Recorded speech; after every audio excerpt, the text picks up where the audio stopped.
bahay. Palabas na po kami ng anak ko dahil naghatid kami ng gamit ng kapatid ko.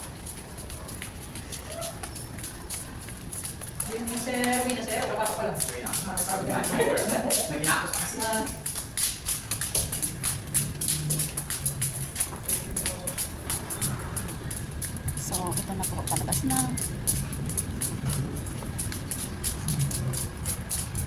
Nakatakot dito pag-gabi.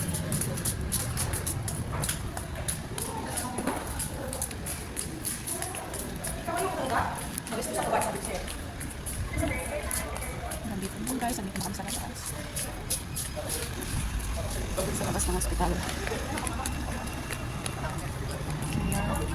Yung tala, hospital, sobrang dilim dito.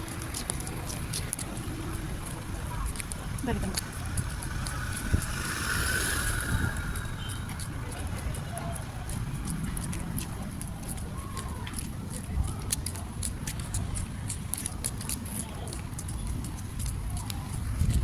Hanggang dito na lang guys, bye.